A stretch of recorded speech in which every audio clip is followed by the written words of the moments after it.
Hi everyone, welcome to the Prime Use series of interviews with top business and technology experts. I'm Dana Kohut, and today I'm delighted and honored to welcome Elisa Hebert, who is Vice President of Technology Operations at Fairwinds. Elisa, thank you so much for making the time to join us today. It's a great pleasure to welcome you.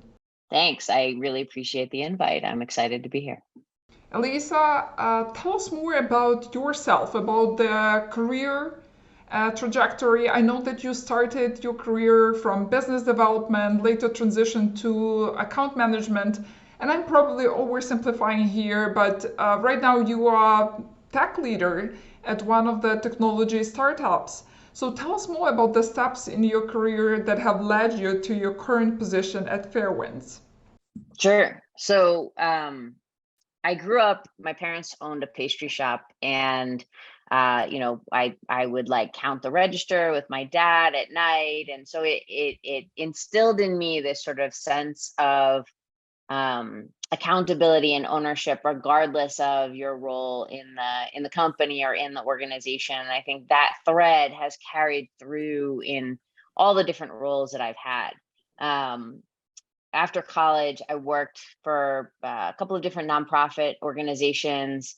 I did some HIV prevention work. I did some career youth services work. And a friend of mine owned a web shop, and she reached out to me and she said, "You're sort of technical and you know design." I'd gone to art school, and you're kind of bossy, and I need a project manager. Come work for me. And I said, I don't know if this is a compliment or not. But she offered me $44,000, and I was making $35,000 at the time. This is like in the early 2000s. And I was like, oh my God, that's so much money. I will clean toilets for you. Like, I'll do whatever you want.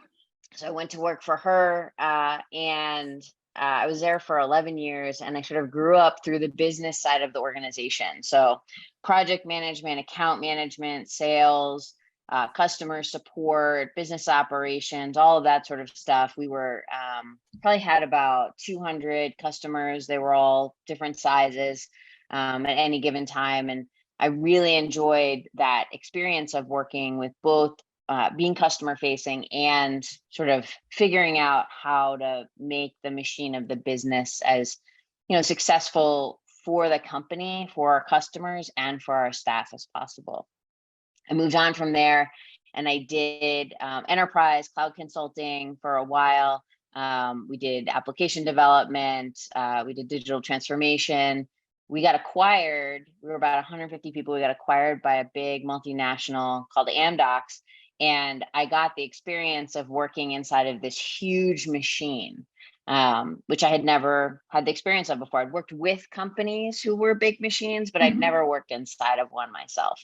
So I got a lot of really great experience there in terms of operating at scale, planning for scale, thinking about how different business units work together.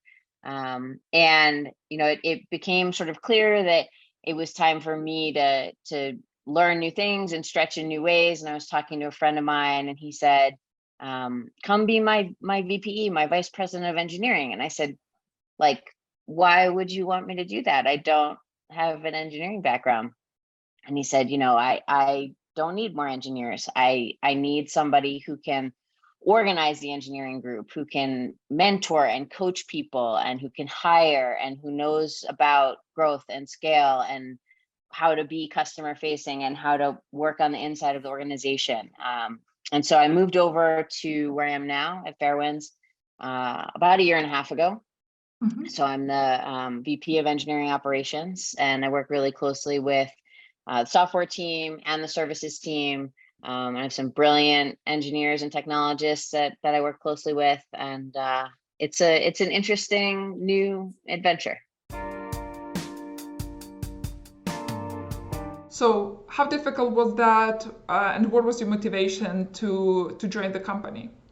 Sure. So we're a startup in the Kubernetes space, which is sort of front edge technology, which I find that really appealing in a lot of ways, because I find the personality type of the engineer specifically who is interested in front edge technology to be the kind of personality that I like working with. Sort of always looking to learn and grow, really interested in figuring out what works and what doesn't, maybe a little less afraid to fail, because sometimes front edge technology falls on its face. And so that was really appealing to me, the space that the organization was in, the fact that it was smaller as a startup. I think I learned that while I find the enterprise space interesting, it's not really where I want to be right now. I like that smaller scale. I like the ability to know all of the people in the organization and be able to sort of be effective across the organization and not be particularly siloed. It was a little scary because anytime you own something that you don't have practical experience in, that is worrisome, right? And especially in a smaller organization, when you know the space, if someone leaves or if there's a hole or you need to accelerate, you can sort of downshift and get your hands dirty. But I can't do that, right? I have to really rely on the technologists on my team for their technical excellence and their perspective. So it was a little uncomfortable, and I don't love being uncomfortable, but it felt like something that would be interesting and exciting and a place that I could, add some value. Yeah, so I really like the part where you talk about uncomfortable being, disliking being uncomfortable. But what was that the hardest lesson learned from day one after stepping into that new role? Yeah. So when you sent me the questions to sort of think about, this was the hardest one for me. And I think that the biggest lesson for me, this is the first time that I've stepped directly into a leadership role. So in all the places that I've worked before, I was hired in a sort of lower management role or an individual contributor role, and then was promoted up through the organization. And in this scenario, I was hired directly into the executive team. And you just don't have the credibility that you have when you come up through an organization, when you step into the role. You haven't sort of been in the weeds with people. They don't know your style, your personality. So that was something that I probably should have expected. I should have seen coming. Anytime you join a new organization, people are trying to learn you. But it was the experience of people trying to learn me and the experience of not having really any credibility coming into it because people had no idea who I was. And so having to, build relationships in a different way, because when you come into an organization at a lower level, or where you have a much larger peer group, because as you go up, you sort of naturally have a smaller peer group.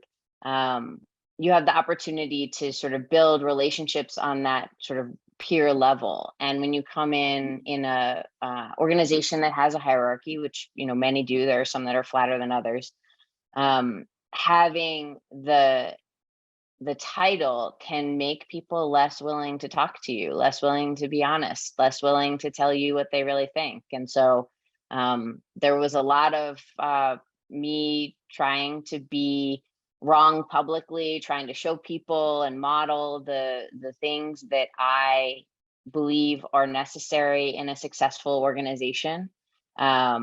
Me, being authentic as often as I, possibly could, as loudly as I possibly could, caring about people as whole humans. And it took a little while before, people believed that I was who I said I was. Obviously, that the topic of authority and credibility is important for any executive stepping into the role in tech company or in other domains. So, except of being caring and being authentic, what else is there that can help managers instill their authority, right, and build trust and collaborative kind of mode with the team? People believe that like authority is based on head count or on budget. And, to some extent in larger organizations, that's true, right? Like you can wield the sort of cold authority or cold power of those things, but you'll never really get people to want to follow you or want to partner with you when you're sort of thinking of it that way. So to me, it's about, really understanding what motivates people. Why do they work here? What is the value proposition of this organization for each person? That's why I like this smaller organization, because I can get to know people individually. It takes time, even, we're 45 people or so. It's not a quick experience to get to know everybody personally. And some people I certainly know better than others. But I think that the thread that I've seen is the more you get to know people as humans and what they're interested in and what motivates them in a more holistic way, the more, frankly, pleasurable it is to work with them, and the better those relationships are. The more, to go back to the question of authority, like when you have a relationship with someone and you need them to do something, they're more likely to do it if they know you and they trust where your motivations are. And so building that groundwork, I think, is really important. Yeah, from here I'd like to ask and talk a little bit more about the specific qualities you look for when hire people to join your teams to be able to foster innovations, foster great ideas in tech. Yeah, so I do these mock interviews for code school graduates or about to be graduates. I actually did a few last night, and they asked me this question. This is a very, very common question. Like, what are you looking for when you're hiring, especially juniors? And I want to be really cautious. Like, we don't want to pattern match. People talk about culture and people being cultural fits for an organization. And it is important that you're hiring people that will be able to be successful in your organization, but you don't want to hire people who just look like you or people who just operate the way that you operate, because you will not get a very broad experience, and then you will not get, interesting new ideas. If you're only hiring people who went to the school that you went to, who did the kinds of things that you've done, who are, who literally look like you, who have had the same kinds of experiences, the same kinds of backgrounds, you don't get the breadth of experience that leads to a really robust organization. So when I'm thinking about hiring, depending on the role, and I love hiring, it's one of the things that I like the most about my job, is like getting to meet lots and lots of people. And even if they're not a fit for me, being able to sort of pass them on to my peers and my colleagues in the space, say like, hey, I met this person, they might be a good fit for you, things like that, I find really, really gratifying. But I do all of the screens. So the first interview, and it's about 20 minutes. And the very first thing I'm looking for, you might have to bleep this out, is no brilliant assholes. So I don't care how smart you are, but if you are a jerk, you can't work here. And there's some places that, like, if you are brilliant, they will overlook that. We're not that place. And I don't ever want to work in that place. So that's the first thing. I'm looking for people who want to be part of a team. So when they talk about their experience, do they say I a lot, or do they say we? Do they think about the things they've done as a team experience, or did they think about them as sort of very individualistic? Are they thinking about their experience and their growth with a growth mindset or with a static mindset? Like, I don't know how to do that yet, but I know how to learn. And so I can figure it out. Or I don't know how to do that yet. You're going to have to teach me. Those are very different postures. So those are some of the things that I'm looking for. From DEI perspective, I talk about the fact, I work in the fact that I'm queer in some way. So I might talk about my kids or my wife. I use the phrase Black Lives Matter in conversation because I want to see people's reactions.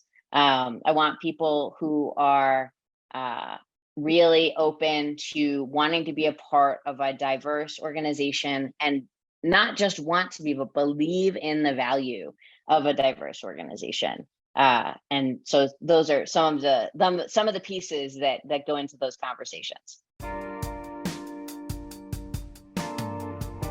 Well, this begs the question about diversity and inclusion. I know that many companies have these specific policies, strategies, and goals to bring more diverse experiences to their teams, but very often all these strategies just remain on the paper, right? From your point of view, what can companies do to actually instill that diversity and inclusion culture, and how can they benefit from these multiple experiences and multiple voices, right, from business perspective? Sure. So, the very first thing I will say is, like, I am not a DEI expert. Like, it is not a part of, I've been the executive sponsor for DEI for the last couple companies I've been a part of, but it's not my area of expertise. And so the very first thing I would say is hire somebody for whom this is their expertise. So, if you're big, hire somebody who's full-time to do this. If you're small, hire a consultant to help you figure out your direction. Do some reading, right? Like, there's a lot of material out there. Follow people on LinkedIn and on Twitter for whom this is their job.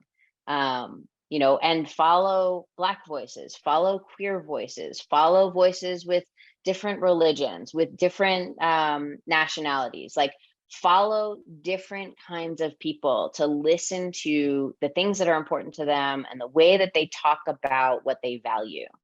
I think we think about DEI mostly when it comes to race or ethnicity, when it comes to sexual orientation, and when it comes to disability or difference of ability. And the places that I think sometimes we don't think about it are religion, right? Do you have someone on your team that needs to pray every day at noon? And what does that mean in terms of the way that you schedule your meetings? Do you have folks who live in other countries who, their culture is to take a break in the middle of the day? And if you're scheduling meetings over that, that's really culturally incompetent to their particular culture. So those kinds of things, just sort of being aware and, being attuned to when people are engaged and when they're sitting back. And, especially for people who get engaged, if they're sitting back, like, think really interrogating yourself about why, like, what is happening that they are feeling like they can't be a part of the conversation, or like they can't engage. There's some, like, sort of basic stuff that we do from a hiring perspective. So the data all show that the shorter your hiring process is, the more non-male candidates you will get. So, long hiring processes with very long meetings tend to negatively impact traditionally female candidates. So traditionally, female candidates are the people who caretake. So they're the people who use their PTO for caretaking when their children are sick, or when the elderly folks in their life are sick. They tend to be, this is obviously not blanket, but they tend to be in the US the people who caretake, which means they have less PTO to take to go through your 12-hour interview process. So you see more female candidates washing out, or non-male candidates washing out of those kinds of processes. Language in hiring documents, so specifically in job specs. The data tell us that men will apply for things if there's 10 requirements. If they have 5 or 6 of them, they will apply because they're like, I can learn the other stuff, right? That's the trend. Women or non-male candidates will traditionally not apply unless they have 9 or 10 out of 10 of those things. They check all of the boxes. So I often say to, especially younger candidates, like, apply for the job. Like, if you have to pretend you are a white man when you are reading the thing, apply for the job. It cannot hurt you to apply for the job. But from our perspective, like, how do we keep the requirements small? Do I need you to have a degree to work on my engineering team? I do not. need you to have a degree. So it is not a requirement of ours for you to have a degree. You need to be able to do the work. You need to have the experience, depending on what level, but you don't have to have a school degree. So things like that are important in terms of thinking about how you are unintentionally gatekeeping and how you can open those gates to allow a broader set of people in. Elisa, you openly talk about being queer. Have you ever had to experience bias or discrimination based on your sexual orientation? So I've been really, really lucky. There's only one situation that I was aware of where I was discriminated against. It was in college, and I was working at a summer job, and it was in a deli where I lived in Rhode Island, and they had hired me for the summer. And one day, I was sitting outside with one of my colleagues who was like a manager or whatever, and I mentioned something about a girl I was dating or something, and I could see on his face that this was news to him, that I was not in a relationship with a man. And the next day they told me that they didn't need me anymore. And maybe they really didn't, but it really felt like a direct line between the two things. So but I've been really, really lucky. I've never worked somewhere that I was asked to dress in a way that I was uncomfortable. I've never worked somewhere where I was asked to hide who I am. And in fact, the contrary, like, it has been welcomed and invited that I am, interested in being loud in ways that other people can't. And I recently had an experience on LinkedIn where I posted something about a new law in Florida, and that got a lot of traction. And there was a lot of negative comments and a lot of really positive comments, but the most common DM or like individual message that I got was, "I can't be out, so thank you for doing this." And so in all the ways that I can be out and I can be someone that other people can look to and see it's possible to not be traditionally female in the workplace and have an executive position and talk about my wife and kids and still be successful, like, I will continue to do that. I would be curious to hear your perspective. What is it that helps startups like Fairwinds to run linear comparing to enterprise companies in technology? Is it the culture? Is it the people, tools, and technology? From your perspective, if you could share with us. So I think that if you boil it like all the way down, most large companies that I've been a part of, either working there or doing consulting inside of, have more of a command and control mindset, more centralized power, more levels of approvals for things, sort of less ability to be nimble as a result. And smaller organizations, not all of them, some of them also have a command and control perspective, but ones that I want to be a part of anyway, have more of a trust and guide perspective. So centralized strategy and sort of trump card, if you will. I don't like that phrase, but I don't have a better one.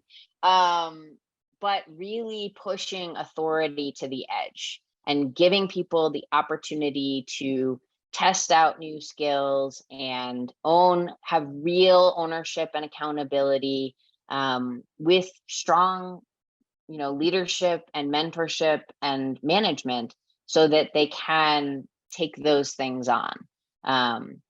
But at Fairwinds, we have a very strong, in the engineering organization, a very strong engineering leadership group, and it's everybody from me, the CTO, the VP of development, through our tech leads and engineering managers.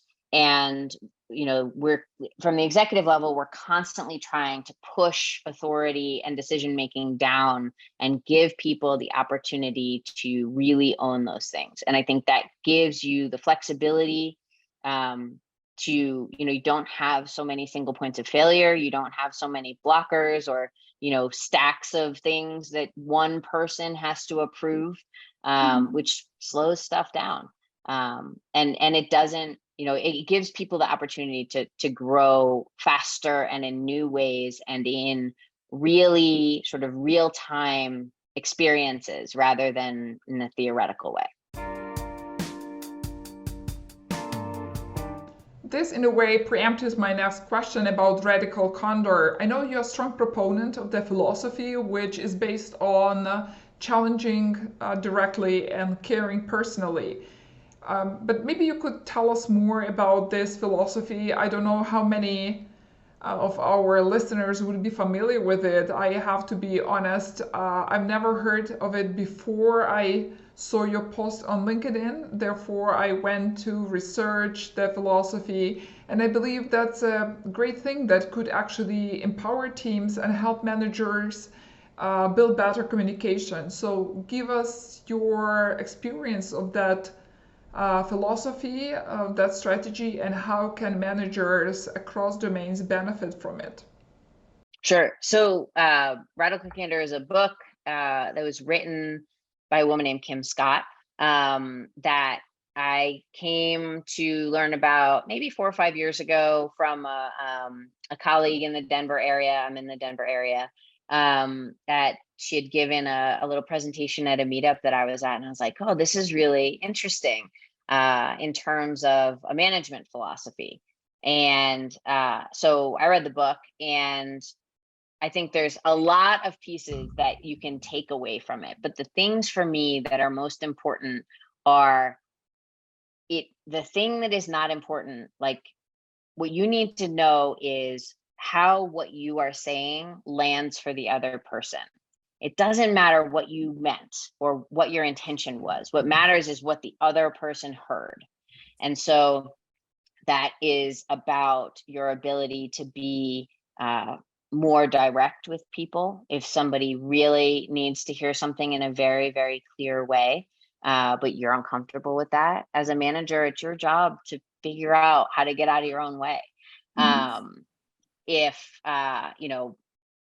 the piece about it landing in the other person's ear, I think, is also about learning style. So some people learn really well verbally, in written form, in visual form. They want to watch a recording, they want to listen to a podcast, whatever, and really thinking about what is the way that your audience ingests information, and how can you make sure what you're telling them meets that need. So, there's some places where you're not, if someone's a visual learner, you might not be taking their annual review and turning it into a PowerPoint deck, right? Like that might not be reasonable. But thinking about the fact that, they're going to need to digest the information before they can have responses to it. Maybe you do a 15-minute review, you give them a chance to read it, and then you follow up in a couple of days with a longer meeting, rather than having one long meeting where you're presenting this document and they're getting all this information. It feels really bombarding. So that's a big piece of it for me. And the other piece is you can deliver difficult information if the other person truly believes that you care, that you are coming from a place of caring. And that drives a lot of the way that I operate. Like I am, helping people improve for the sake of the business is useful, but it's kind of boring to me. Helping people improve for the sake of their own growth and being able to watch them sort of step into new spaces, whether they're at an organization or in other places, is really interesting and gratifying for me. And that's one of the pieces of Radical Candor that I like the best, is that tie-in of, being very direct and also caring deeply.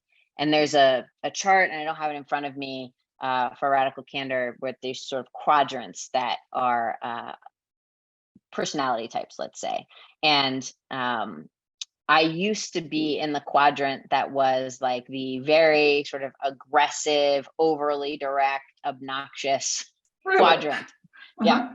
And I've grown into the, softer, but still very direct and being clear about the ways that I care, and my message lands so much better. Oh, I love these points, but how can a manager grow to someone who challenges directly and cares personally? What would be the typical path for someone to, like to tremendously change the way of looking on teams and how to communicate with them?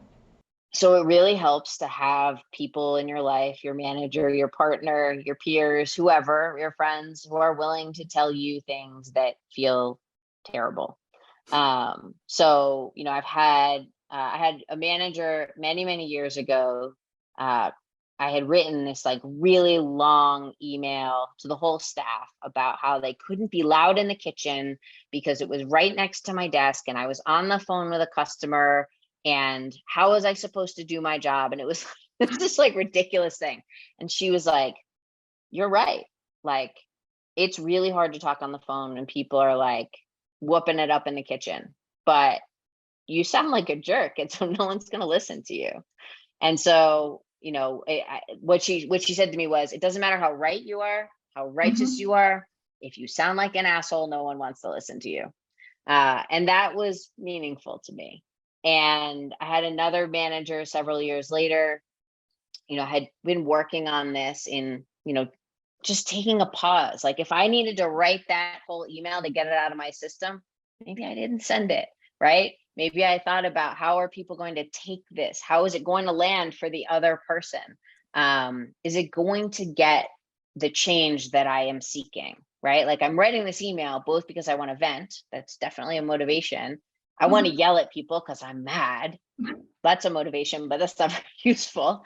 Um, and because I want them to change, right? Like that's my core motivation. I want them to not be doing this thing.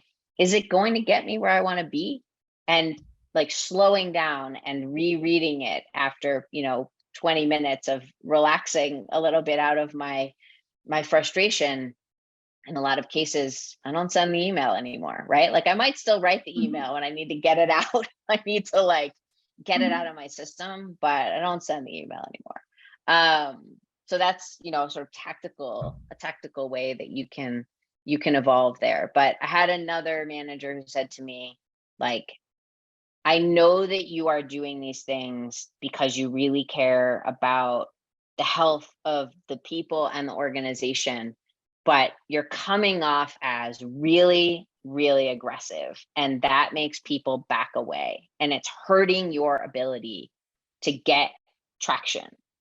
And the fact that she was willing to be that direct with me, and the fact that I had learned how to take feedback, even when it hurts, like really listening to it. If I have to write it down so I can come back and read it, that's something that I do. I take a lot of notes during meetings, so I can come back and read them.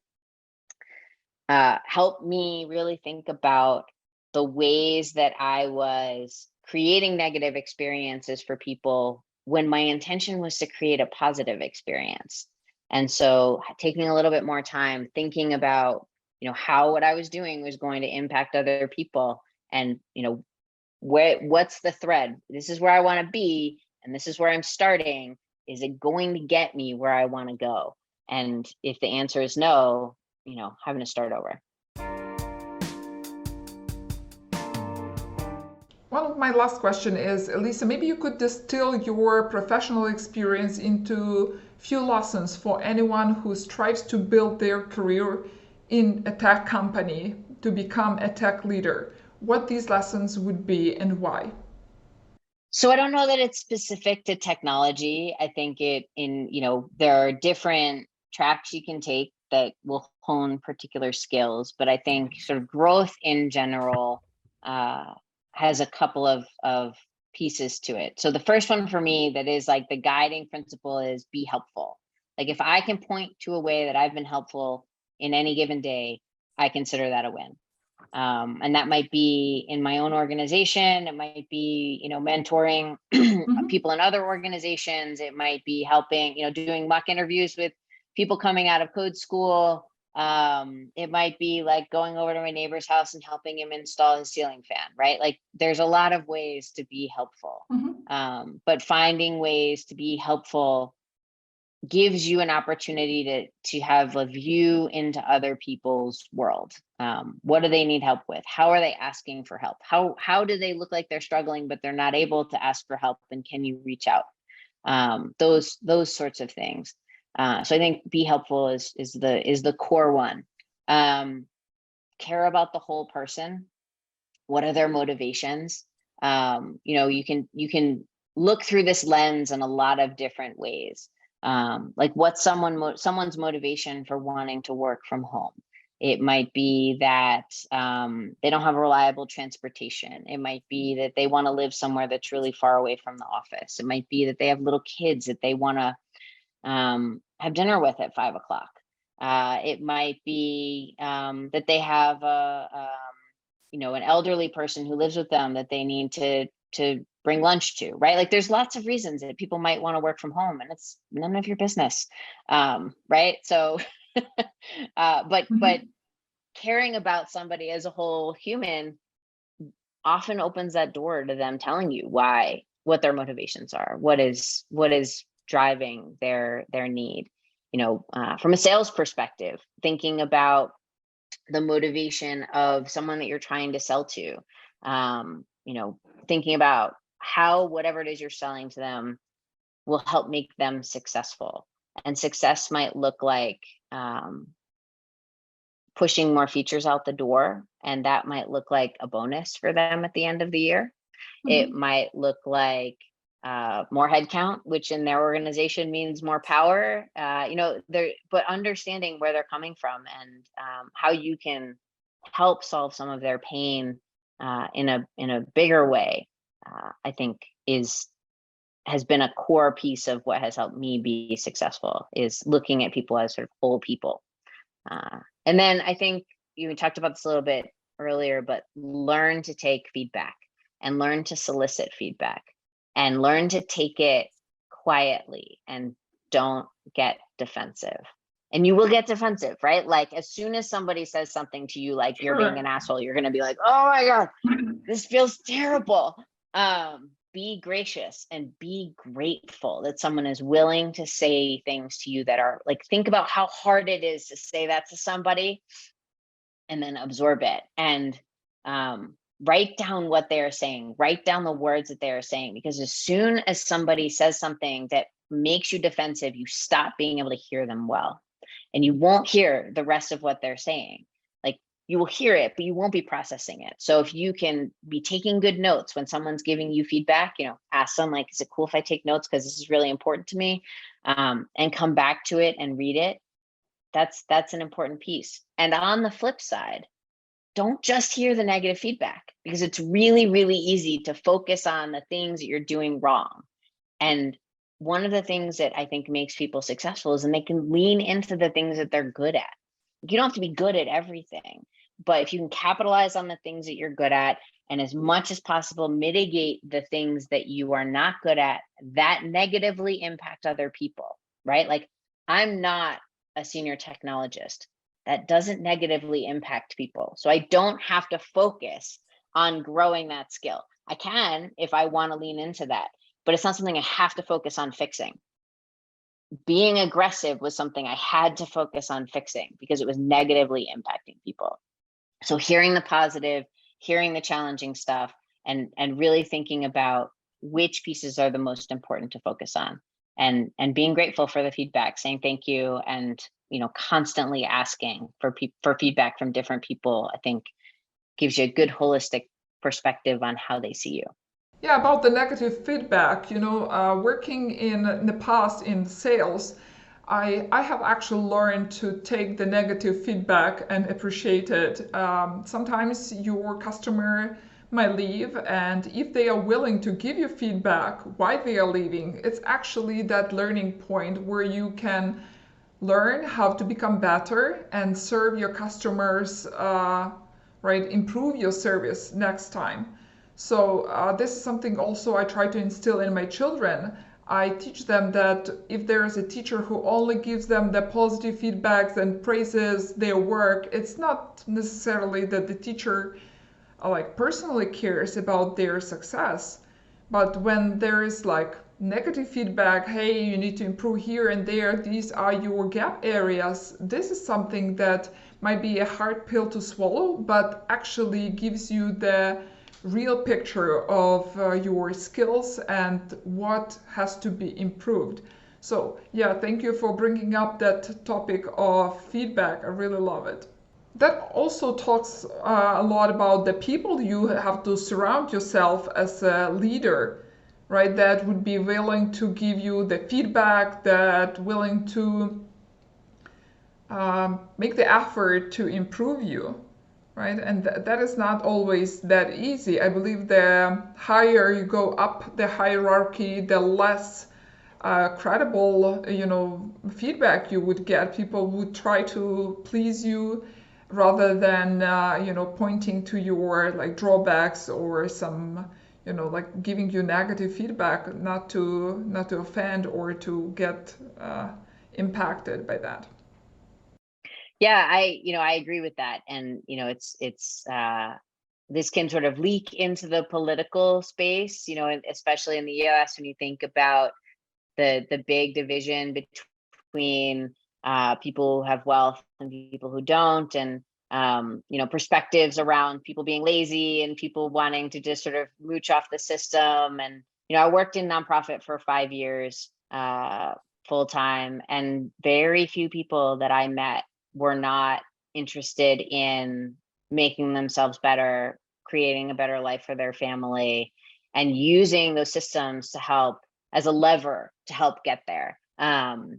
And I see the same thing with people. Very few people that I meet are lazy people who just don't want to be successful. I believe that everybody wants to be good at something. And if you can help them figure out the thing they're good at and help them get better at it, that's the best feeling for them and for you. And so instead of saying like, why is this person dragging, or what's going on here, let they, they're not performing, they must be lazy, thinking about like, what's underneath that, and how do we, come at it from a best intention perspective and think about how we can help them grow and change in positive ways that make them feel good and motivate them. Elisa, I really enjoyed this conversation, and I cannot thank you enough for coming to the Prime View and sharing your knowledge, your skills, and your expertise. Thank you so much for your time. It's been a real pleasure. Me too. I really appreciate you inviting me, and it has been really lovely to chat. So thank you so much.